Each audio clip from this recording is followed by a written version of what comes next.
Sure, they finished him in gold, but where's his flight pack? Here's a look at the brand new McFarlane Toys Superpowers Batman Gold variant.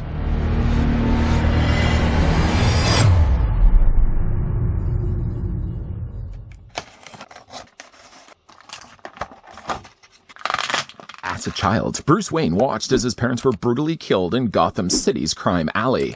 Traumatized by their deaths, he devoted his life to becoming the world's greatest weapon against crime, the Batman. Well, it's hard to really be a Dark Knight when you've got this much bling. Just before, of course, we get a closer look at the new Superpowers Batman Gold variant, I'd like to thank the folks over at McFarlane Toys that did provide this sample we could have a look at.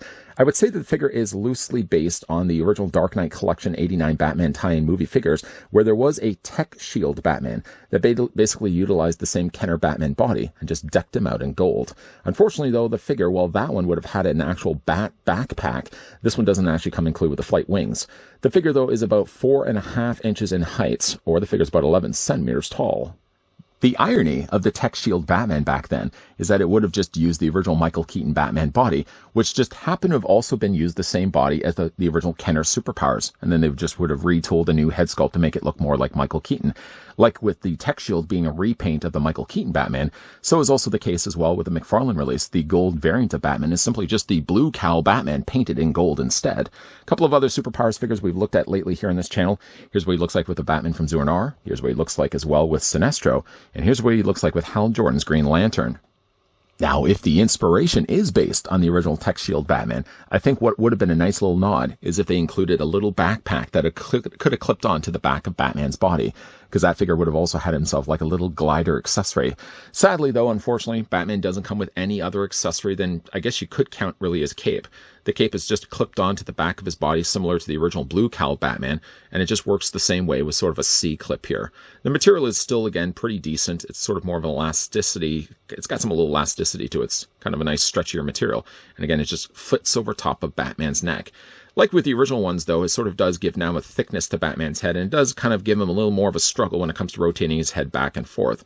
The body itself, again, is looking like the original classic 89 Batman movie tie-in figures, in the way that they've given him sort of an insignia here to look like the original classic figures.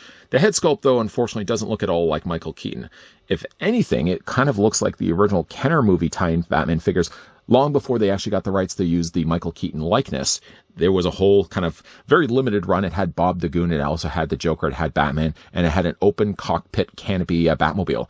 I had a couple of those figures back then. I think that one also had a utility belt you could draw out, and you'd be able to zip line Batman across. Well, you wouldn't really go that far.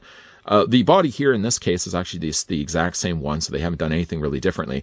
The utility belt is exactly the same. You'll see as well that the head sculpt is the same. I'm kind of doing things in reverse order here because I did really want to get myself the black version release of this one, which again is essentially still the same body, but it looks a little bit more like Michael Keaton. You know, the thing about it, though, is that I do kind of wish that, you know, with them doing kind of the limited articulation superpower tie-in figures, I do hope in a way that they could eventually, I don't know if this would be something that they'd have the licensing for. They branched off a lot lately here with like the multiverse figures. It would be nice to see kind of them doing like retro figures, like a retro version of Batman Returns Penguin or Catwoman, or even a Joker for that matter, in a similar style and size as like the Superpowers bodies. What other, you know, what other collectors out there would certainly like to see that? The gloves are going to be exactly the same. They've got the little spikes there on the side. The boots are also exactly the same, other than just, again, painting this part in black, painting these in black. These would originally be done in blue, and then just instead of having the cowl or in the rest of the costume actually in kind of more of this lighter gray, they approach it very nicely in the shinier gold. I think, honestly, this is one of those Batman figures that most probably people are just going to, if you're casually only collecting the Superpowers line, you're probably not going to want to pick up a figure like this because you're just like, well, why is Batman released here in gold? I think the charm in picking a figure like this is if you had the original Tech Shield Batman, then you'd probably be a little bit more interested to get one like this because, again, there's a little bit of inspirational cues. The articulation on this guy is going to be exactly the same as the original Batman, so his head's going to rotate. I would have normally been able to say rotate all the way around, but just because, again, like the way that the cape is sort of set up, it's a little bit harder to kind of turn his head all the way around. Once again, there's the head sculpt. Newly designed Batman, of course, from the new Superpowers, not like the original first wave Batman, which had a completely different body and completely different head. Arms rotate all the way around. There's no, sadly, articulation here at all in the wrist. There's no waist swivel, and there's no functioning gimmick either. You can't squeeze the legs, and Batman's going to like punch forward like punching Bob the Goon. Anybody ever pick up a Bob the Goon? I remember going into Toys R Us. I mean, obviously, this would have been when the toys were like still around. They had Bob the Goons for like years after the line had already been exhausted. And I think you could get Bob the Goon. It's probably like, I don't know, like 20 or 30 of them sitting on the shelf. I still remember that. And they were going for like 99 cents. Even then, I didn't pick up Bob the Goon. Poor Bob the Goon. Legs go forward. The legs also go back. I mean, you can go that far on Batman's legs. He also has the knee articulation, so that nothing has changed at all for that. And then, of course, the figure does still have pickles in the undersides of his feet. You know, again, like, I think this is a figure that isn't going to appeal to everybody.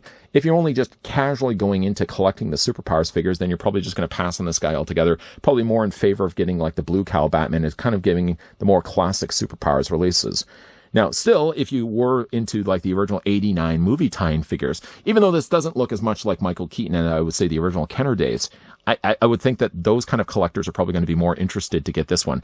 Still, unfortunately, though, this version, if it is based on Tech Shield Batman, he really could have come included with the wings. I mean, I know they don't really put a lot of effort when it comes to accessories, when it comes to superpowers figures. Usually, at the very least, it's like a tiny little Batarang or it's one little small accessory, but I think they could have gone all out. Being that this is just simply just a repaint, more, I think, to just draw collectors in that would have been more nostalgic towards those original 89 Batman toys.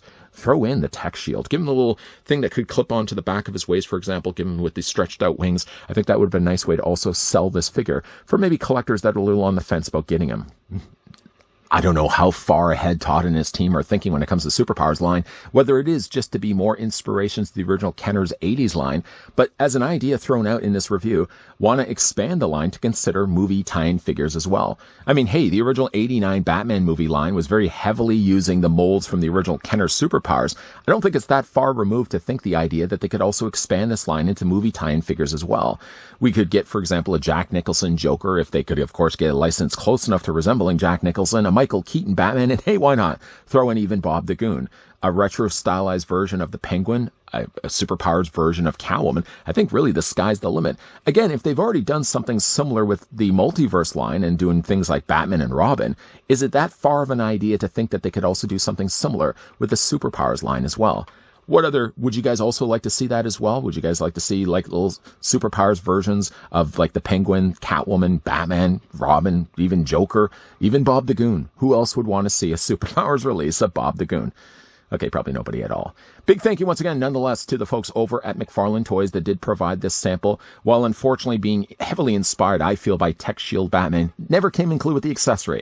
I think a missed opportunity. But still, big thank you to the team that did allow me the chance to have this, show this guy to you guys. What do you guys think of this? Is this a figure that you could see yourselves picking up? And did you have the original 89 Tech Shield Batman? Let me know down below in the comment section. In the meantime, if you guys did enjoy this video, I want to throw it a like. If you guys are loving the content you guys are seeing and would like to see some more reviews of superpowers, there are a couple of other figures we are going to be looking at in upcoming reviews, so make sure you're, coming back here on a regular basis.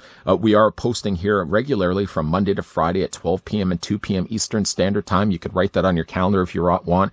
If you're somebody that uses a little bit more sophisticated technology, you can also program that into your phone as a reminder. Boop, boop, boop, boop, boop, boop. I don't know if that's the kind of alarm that you guys are using, but that would be just to tell you guys that the review spot's got another review up. It may not always be superpowers, but again, like 2 videos a day, there's always new content coming your way. As always, guys, thanks for watching. See you guys next time.